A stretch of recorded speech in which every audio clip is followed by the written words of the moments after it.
Well, good morning, sports fans, and welcome to another edition of the PR Man and the Coach Talking Ball on the BallFather podcast presented by Sportskeeda. I'm Reggie Roberts, longtime sports junkie, analyst, NFL public relations man for 29 years. And today I'm joined by my NBA co-host, the great Sam Vincent, longtime coach, observer, former player, number one pick of the Boston Celtics.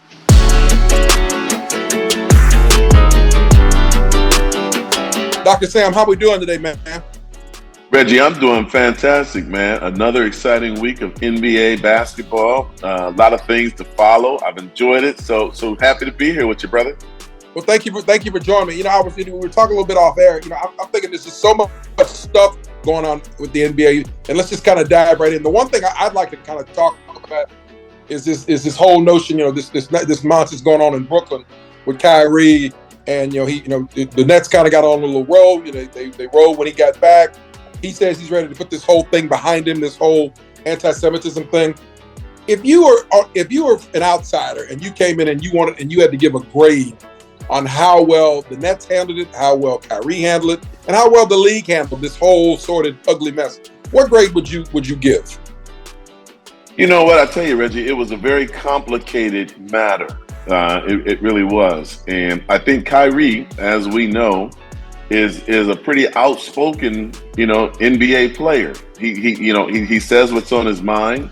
He's got some very strong beliefs around religion, ethnicity, and what he believes is right. So I think sometimes he's going to get into a little bit of an issue because of that. But if I were to give a grade on how I think all of the parties handle it, surely it would not be above a C. I think it was very, very average. I don't think they did an exceptional job of how they, brought it to the community. I don't think Kyrie really, handled it as well as he could have. And then I think ultimately what happened was, everybody came away being a little bit uncomfortable, and Kyrie comes back to the court. So I think all the parties could have handled it a little bit better. Yeah, I think that grade. I was gonna go C minus because I thought it took Kyrie a little bit too long to sort of get to where I think he should have been 2 or 3 weeks ago. I think, and that as a former journalist and as a guy, as a current PR person who wants to take bad news and do this and shrink it rather than have it go. I mean, we've been talking about this for over a month. And what it does is it takes away from the exciting things that are going on the field or in the court, and you wind up talking about a lot of stuff that people say, okay, you know what? Okay, I got it. I'm kind of over this anti-Semitism thing. I want to get back to what's going on in the court. He's a talented guy, but I'm glad to see that he says he wants to put it behind him. He seems like he's made some apologies and he's taken some steps that are, to me, are in the right direction, so we can kind of put this in the rear view and sort of focus on the ball player, the wonderful ball player that he is. I agree with you 100%. And for me, I came away a little bit disappointed, Reggie. I really did, because I thought there was an opportunity here, and the opportunity was for Kyrie to come out and make it clear. I'm not anti-Semitic. I don't have any problem with the Jewish community. I think He could have said that, and he could have made it very, very clear. But then he could have pivoted, and he could have then took a position of, and I would like to also shine some light on maybe some of the transgressions that have happened throughout the Black people's history. Now, I don't have any anti-Semitic views or beliefs, but I do believe I'm strongly trying to support where there's been some things that didn't necessarily happen in our history, according to Black people. And I think by doing that, he could have gone away from a lot of the negative publicity that he got for the potential anti-Semitic comments, and he could have shined some light on some of the areas that could have been positive for Black culture. This is the one miss that I think the NBA, Kyrie, nobody really took advantage of.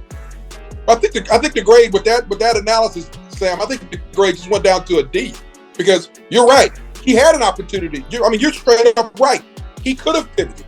He would have sort of been looked at as a statesman and as an elder statesman, as a wise statesman who says, you know what, I learn, I grow, I've grown, I want to do this, but you know, I'm not anti-Semitic. But hey, let me point to some things that do concern me. And you're right. So I'm gonna give him a D. You're right. I'm gonna give him a D. I didn't mean to take him from a C down to a D, but I do think there was a missed opportunity. There was a missed opportunity. You're right. You know, speaking of missed opportunities, you know, we during late last week, I had one of my former guys who played for us in Atlanta. We're doing a podcast of what's going on with the Philadelphia, the sports in Philadelphia. I don't know if you know who Ike Reese is, former special teams ace, played with the Eagles, who now is a longtime member of WIP Radio in Philadelphia, 15 years. And we talked about all things Eagles, we talked about all things Sixers, we talked about all things Phillies. We didn't touch much about the Flyers because I don't really like hockey and I don't really care about it. But we talked about Doc Rivers a lot. We talked about Doc, and I asked him point blank. I said, Ike, what's going on with the Sixers in Philadelphia? And what he told me just straight up. He goes, the fans are getting restless with Doc in Philadelphia. They think that they should be a little bit better than they are. They're tired of the team going to the second round of the playoffs and getting blown out by a team that either loses the next week or a team that goes to the finals. So, you know, I'm thinking, you know, they're kind of middling. They're in that 7-7, 7-8, 8-7 range. You know, they did have a kind of a big win. They played They played the Nets. Played Brooklyn. The Nets. Right. Played Brooklyn. What's your take of what's going on in Philadelphia? And why can't I gotta let me clarify it a little bit. You know, he's a little bit shorthanded because Embiid's hurt. He's got the foot injury, and James Harden's out. He's got the injury. But you know, injuries happen in basketball. Everybody else kind of overcomes it, does it. What's your take on what's going on with the Sixers? Well, I'll tell you what. Since we've created this little bit of a grading scale early on with how we think Kyrie has done in the NBA. We might as well carry that on, Reggie. We might as well carry that on. Let's keep the grading going. So if I were to give Doc Rivers a grade on what he's doing in Philadelphia, I would give him a C also. I would say the work to this point has been very average.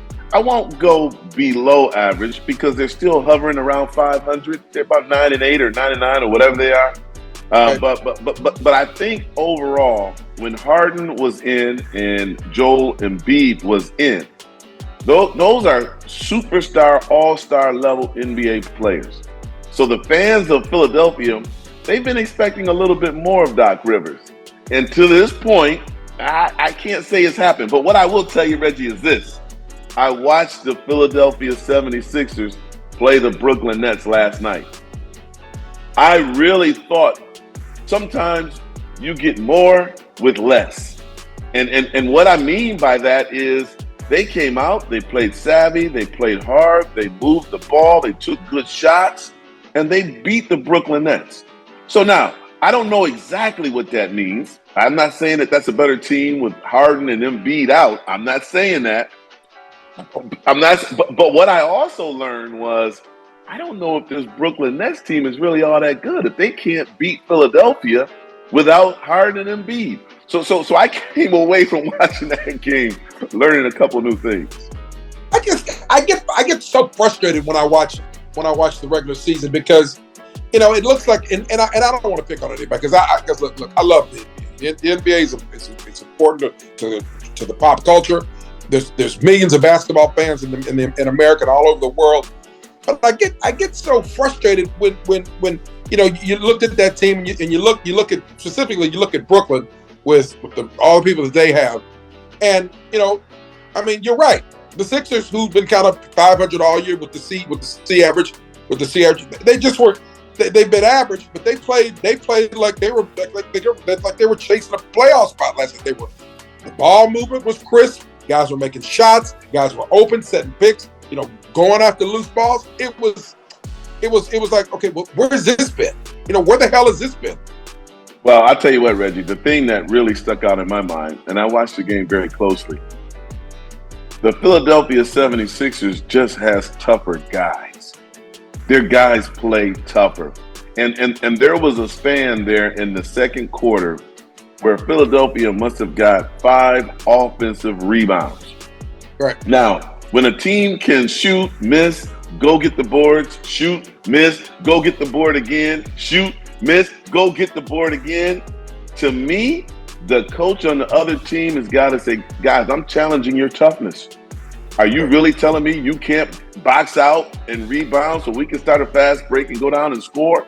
So I think with this group that they had playing on the court last night, several of those guys just really out-toughed the Nets. And if the Nets are going to turn things around, some of these guys are going to have to toughen up a little bit because right now they got a lot of holes in the toughness space. Sam, as a former player and a guy who's coached basketball for 20, 25 years, most of your adult professional life, how do you get through the rigors of an NBA season? Which people say, well, the NBA is a tough place. The NHL is a tougher league because of all the skating and the ice. Baseball's harder with the 162 games, football, the physicality of the 17 games.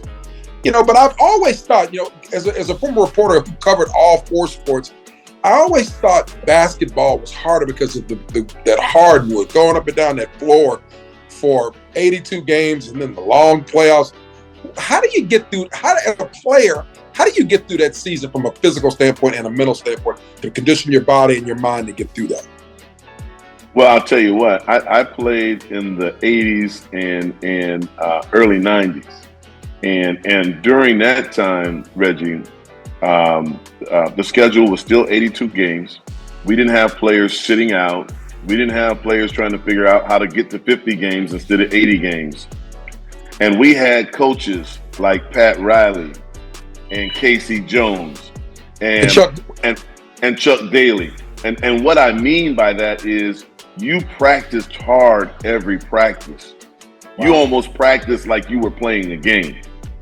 Wow. Now all of a sudden, fast forward to 2020, and players don't want to play 82 games. Players are injured. Players are complaining. I think we've gotten away from a lot of the physicality that existed in the 80s and the 90s. And Pat Riley was famous for it. You would come to shoot around on the day of a game taped. You wouldn't come expecting just to walk through some plays, take a couple threes, and then go sit in a big plush room with video games. And that was not how it was. You came taped and you played in that shoot around the morning of the game the way you were going to play in the game later that night. So there was a lot of guys that complained about it, Reggie, but I tell you what, it was a tougher brand of basketball. Guys played all 82 games. You had less moaning and complaining, and no disrespect to the current players. I know they're fabulous. However, they didn't stick to the rigors that we had back in the 80s and 90s. They've kind of slacked off a little. That's the first I've heard of that. I've heard, I used to, when I covered the Spurs, you go to the shoot around, guys would show up, some of them would tape, most of them weren't. This is back in the 90s. But I don't ever remember hearing coming fully. I never Reggie, heard. I'm telling you, you can ask Magic. And I tell you what, the difference I believe in today's NBA guys is because of the long schedule. And I understand it is long. It is a lot of games. The coaches try to make concessions to make it easier. And we both know what you put in is what you get out. So I think the practices have slacked off to try to accommodate the complaints from the players versus coaches coming in and saying, hey guys, we got to take care of business. And we're going to work hard today. I know we traveled. I know we played last night, but today we play here. We got to get a hard workout in. And of course, as a coach, you got to modify that. If you're on a back-to-back schedule, you're not going to work the guys as hard if you played the day before. But you got to really know when to create that intensity in practice, because it's the electricity and the intensity that creates the kind of performance that you need to be able to carry onto the court. That's fantastic insight, Gab. Sam, that's fantastic. You're on the PR man and the coach talking ball on the BallFather podcast presented by Sports Kid. I'm on with my fabulous co-host, Dr. Sam Vincent. Sam, I think, just kind of ticking up, just going completely talking about our in the East here. I think people is anybody is surprised I am that the Celtics, with all the offseason turmoil that they endured, are have either the best record or one of the best records in the NBA. Are you shocked by that, or is that just sort of a carryover from what they've done minus the coach? Are you surprised that they're playing as well as they are and they got the best record in the NBA? You know what? I to be honest, I would have to say that there's some element of surprise that they're leading the league in standings right now. I think what Coach Ime Udoka did was he turned the ship around. The year before that, they were struggling, a lot of in-team fighting, roles weren't really clear. And so they were really having a tough year before Coach Ime came in. He turned the ship around. The players got solidly into their roles, responsibilities, and they had an incredible season under Coach Ime, getting all the way to the finals and losing to Golden State. Right. But I think what we didn't understand is the change that the players themselves made. And so even when you subtract Coach Ime and you brought new coach in with a solid philosophy, the players now are on the right page. They know how to win. They know how to work together. So they have all the talent. You got the big two with Tatum and Roberts, and I tell you what, that gives them enough to be a very, very solid team. They got a good one, and I'm gonna be tuning in tonight. They got the Celtics are hosting the Mavericks. I still don't understand how Luka Doncic gets it all done, because it just looks like he should be out. He should be on the back of a garbage truck the way that whole that body. But he can shoot it. He can go to the hoop. He can shoot that thing from outside the gym. And then the other, I remember watching Jason Tatum. My son played AAU basketball, but he didn't play at the level that Jason played at. So we get to the gym early to see him when he played. And then he goes to Duke for a cup of coffee at Duke, and then right to the NBA. I love watching him. I love watching him play. So I'll be sure to check that out. Check that out today. We referenced the Warriors a minute ago. They talk about the Super Bowl hangover is real. I think the NBA Finals hangover is real too, and I think we're seeing that in Golden State. I think it's real. If we're gonna keep the grade book out, they get a D. You know what? Keeping the grade book out, because we agreed to keep the grade book out. So in consistently keeping the grade book out, you know what? I have to agree with you. I would give the Golden State Warriors at this point a D with their early grading performance. And why is that? They've been completely unsuccessful on the road. They've really, really struggled. The team chemistry, Reggie, I watch closely to see who's giving each other five. Are they doing it passionately? Is there warm smiles? There's a lot that you can see that is not really clear to see in terms of how the players are getting along. And we talked about this in one of our earlier shows about the potential lingering effects of the Draymond Green punch in the face with Jordan Poole. Right. And I hate to blame it on that, but I really sense that the chemistry of the Warriors is a little bit off. And when you're going to be on a very successful team that plays on a very high level, everybody doesn't have to be best friends, but there's got to be a certain level of camaraderie and closeness, and that talk about being a family is real. So I think Draymond shook that up a little bit. I think they've reeled a little bit because of it. And maybe they'll get it together by the middle of the season, but it's definitely been painful for them here in the beginning. It looks like to me that they don't. The effort's bad. I'm a big body language guy. I'm a big body. How you come out, how you warm up, how you, like you just said, how you communicate and deal with other teammates.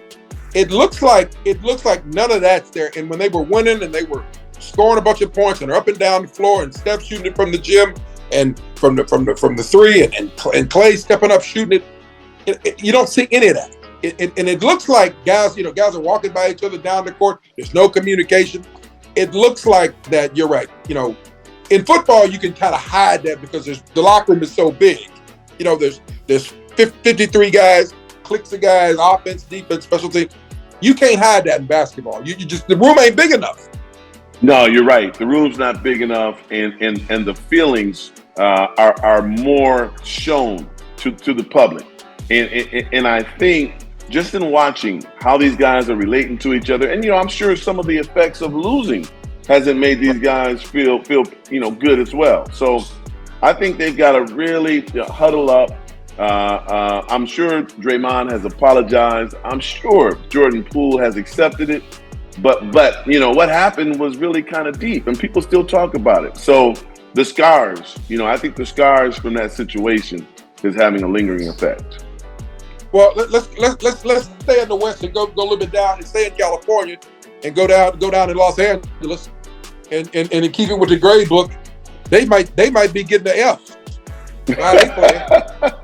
I mean, are you serious? I mean, the most exciting news out of Los Angeles this week or last week was, and it didn't have anything to do with basketball.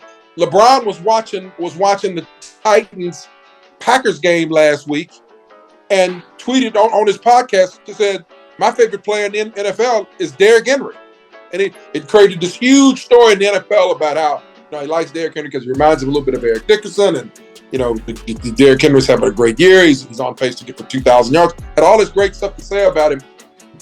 And they 5-10 or 5-11, and so I think you're right.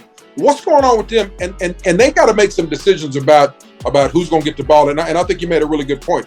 Is it LeBron's team? Is it the angry man? The angry man's team, who I don't like, Russell Westbrook, or is it AD's team? I can't decide because AD isn't consistent enough. He can't stay healthy. Angry man takes too many bad shots and don't want to be friends with nobody. And then LeBron's, it's kind of showing he's played 20 seasons. So what the hell are we gonna do with the Lakers? I mean, what's gonna go on with the Lakers? Well, I tell you what, Laker Nation is having some problems right now. I don't remember a time, Reggie, where the Los Angeles Lakers ever struggled as bad as they're struggling today. And having LeBron James, arguably the GOAT, some people call him the GOAT. I don't know if I buy that. Great player, but I think I have a different guy penciled in as the GOAT. But they got some issues.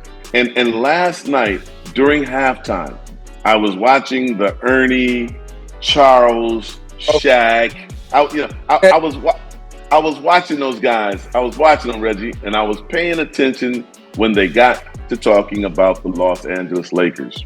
And they said a lot of things. And a lot of things were right, some things I didn't agree with. But there was one comment made by Charles Barkley.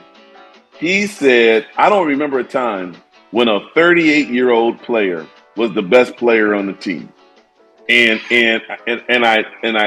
it drew me in a little closer when he made that comment, Reggie. And I wanted to hear what he was saying.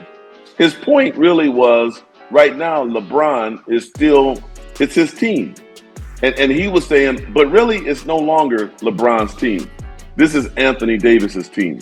And even though they lost the game, it was clear that Anthony Davis has been playing some great basketball lately. In the game against Phoenix that they lose, he comes away with 37 points, 20 rebounds, 5 block shots. So there seems to be a little bit of a chemistry dynamic. I'm sure they're great friends, but can LeBron James and Anthony Davis play on the court at the same time? I don't know. The consensus last night was the ball needs to go through Anthony Davis's hands. And are they ready to make that change in Los Angeles? I don't know. But based on their record and how they're playing, they got to do something different. Okay, Sam, you've known you played basketball your whole life. I'm a novice. You've played basketball your entire life. Who gonna have that conversation with LeBron? How do you have that conversation with LeBron? Hey, LeBron, look at LeBron. Can you come in my office for a second? How you have that conversation? Tell a guy who's 4-time NBA champion, four-time MVP, four-time Finals MVP, 18-time All-Star, 5-time All-NBA defensive team. How do you have that conversation with them that, hey, look at dog, we about to take the ball out of your hand. We're gonna give it to AD. Who gonna have that? Who gonna do this? Who doing that? Who raising their hand? And how do you have that? Well, I'll tell you what. Jeannie Buss is the owner of the Los Angeles Lakers. Throughout history, her and her dad, Jerry, have always had a very intimate, close relationship with the players that have played on the Lakers team. I don't think it's her responsibility to call LeBron James in and have that conversation. I think it's the head coach's responsibility to have that conversation. And if you're going to sign the contract and become the head coach, doesn't matter what team you're coaching, you have a responsibility to manage all 12 players on your team in the best interest of what's good for your team. So even though that would be a real tough conversation to call LeBron in and say, hey, LeBron, you're a superstar. You're getting ready to pass Kareem in all-time scoring. You're going to be the #1 all-time scorer in NBA history.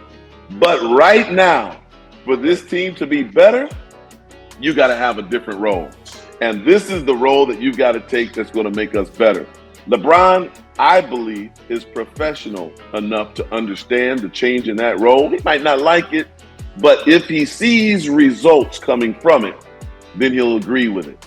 So it's a difficult conversation to have, but I think the head coach has got to do it, and that's Darvin Ham. So Darvin's got to give him a call. Yeah, you better try to give him a call from Sweden. I didn't say, Reggie, I didn't say he was going to keep his job after he makes the call. He may make the call that he may tell LeBron stop shooting and pass to Anthony Davis. He may get a call from the Lakers later on that day saying, sir, we decided to change coach. But he still has the responsibility.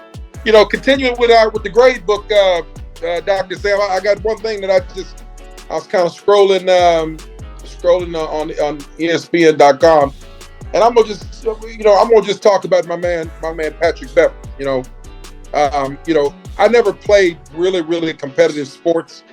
I was a music guy, I was a band guy, and I'm really proud of that because I love music and it helped me get through school. But as a guy who's observed sports as long as I have, I'm a big fan of guys who protect teammates. No matter what the score, no matter what the outcome, I'm a big fan of that. And last night, Patrick Beverley, who I think is one of the league's tough guys and kind of an enforcer, has kind of been that way his whole career. Even though they lost last night to Phoenix, there was a situation in that game where Devin Booker, who he's one of my son's favorite players, but he's kind of a pest, and he kind of tries to be Joe Tough guy, and he's standing over a guy, and DeAndre Ayton is 6'12", standing over a guy, and Pat Beverley kind of bumps Ayton out of the way and kind of gets into a little altercation, and he defends this guy. I'm all about guys who defend their guys, and as far as the grade book, he gets an A for that, in my opinion. Any thoughts on that? You know what? I'm going to agree with you, Reggie, on that. I'm going to give Patrick Beverley an A also. Not only on that specific incident, but on his career. And I say that, and all of our fans or whoever's listening will know, it's not because he's necessarily an exceptional basketball player. Right. He's a very mediocre basketball player in terms of his shooting ability, his great defensive player, but he's limited. But what he does is exactly what you said. He brings a presence around protecting his team, his teammates, and he brings a certain energy and toughness to the team. And so I think he overachieves in that space. He's not a very big guy. I mean, Patrick Beverley might be 6 feet tall, right, but teams will put him on the bigger scorer. He's guarding guys 6'4", 6'5", and he's going to be the first guy to jump in somebody's face when something goes down. So you want a couple of those guys on your team. You need those guys. You need those guys because there's guys on the team who aren't they're not very combative. They're competitive, but they don't want to fight. They could be easily intimidated. And you've got to have a guy on your team or a couple of, could you imagine when Charles Oakley was playing basketball for the Knicks, anybody trying to hit one of their guards or try to take somebody out? Can you imagine Rick Mahorn when he played for the Bad Boys? Anybody trying to beat up on Zeke? Are you serious? You didn't do that. You didn't do that to those two guys. You didn't do that. Those two guys were the enforcers of the league back then. Those, when you played the Pistons, you knew that if you came in there, you were gonna get hit in the face. He was gonna take the foul, and you're gonna get hit. I lived in New York, and I saw Anthony Mason play. Right. He put the E in enforcer. Right. Well, there was also Lonnie Shelton. There was Buck Williams. There was Maurice Lucas. There's been a long list of the enforcer role on a team that takes the hard fouls, starts to fight to shake it up a little bit. And that's another something, Reggie, that's been lost in today's game. We don't have those kind of, I'm not going to say we don't have those players. I'm sure we got some tough guys in the league. But we don't have that 1 6'7", 6'8", 6'9" guy that really has that very specific role of going out and banging. And a lot of times, I'll tell you what, Reggie, a lot of times the guys now with the relationships and the friendships, some of these guys, they travel, they spend time together in the offseason. We didn't have, they don't have the true rivalry that some of our teams had back in the past, where you were going to fight that night and you were going to throw real blows. It wasn't a hug and a kiss. And so times have changed, and that's positive in some sense, but you lose some of the raw intensity with some of the relationships today. You're right. I couldn't see, as great of friends as Larry Bird and Magic Johnson were and are. I didn't really see them going on vacation together during the summer. After the finals were over, I didn't see them getting together, going to hang out in Tuscany for a couple of weeks. They didn't do that. It just wasn't going to happen, Reggie. It just wasn't going to happen. And I've been fairly close to both of those gentlemen. Larry playing in Boston with the Celtics, and of course Magic growing up in Lansing, Michigan. But inside of them were fierce competitors.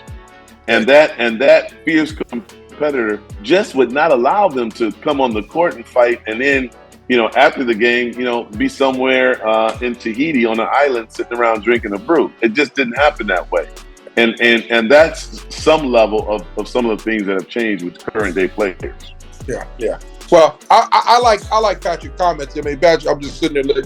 Patrick said, he says, with 3:55 remaining in the game, the Suns up 106-96. Devin Booker was called for a shooting foul on Reeves, making contact with the second-year player and standing over him and staring at him while Reeves was on the floor. Then Ayton stood over Reeves, at which point Beverly ran several steps and body checked Ayton with his left shoulder when the Suns' big man wasn't looking. Quote, "I'm not going for that shit," Beverly said.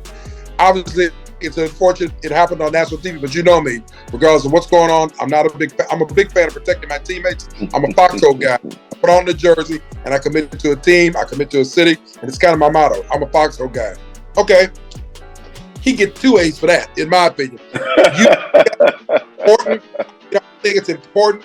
I'm a Patrick Beverly fan from the beginning. Like we talked about it in an earlier podcast. He's trying to get everybody together. I think guys like that, after a while, once Darvin Ham has the conversation with LeBron that you said that he needs that conversation, with guys like this, moments like this can get teams guys can rally, and they can get going.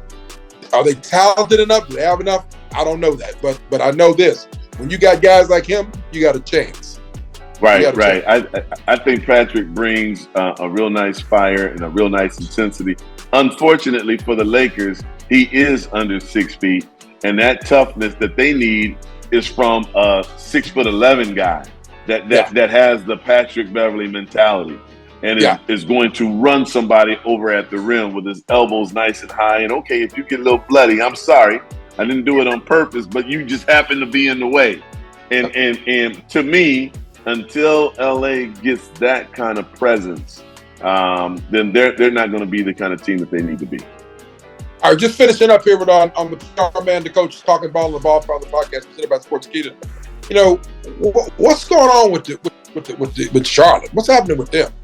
You know, why can't they ever kind of emerge? You know, they got the greatest basketball player who I think is the GOAT ever. You know, you go to the final 6 times, you come back with 6 championships. You know, I think that makes him the GOAT. I'm talking about Michael Jordan. Okay, that seems the guy of my era. I argue all the time with my kids about like LeBron. The GOAT is Michael Jordan. Period. What's going on with the team in Charlotte? Well, first of all, I got to agree with you. I believe he's the GOAT as well. And we've both seen some amazing players. There's arguments that can be made for a lot of guys. Number one, Kareem Abdul-Jabbar.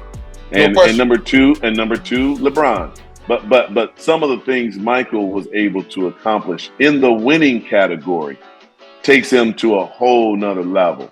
And I was there, Reggie. I was there. I was on the court. So I know that the game plan on the defensive side was we're going to guard him with 3 people. We're going to have one guy on him pressuring the ball. We're going to have that guy that's down on the baseline guarding whoever on the weak side. He's going to come all the way over. And that guy on the top who's guarding whoever, he's going to come over too. So there was almost a triangle on Michael every single time he got the ball. And yet he would still find ways to score. And then later, as this game really progressed, he would find ways to find other people and make them better. So to me, Michael's always going to be the GOAT. I've got to believe what's going on with the Hornets is tough for him.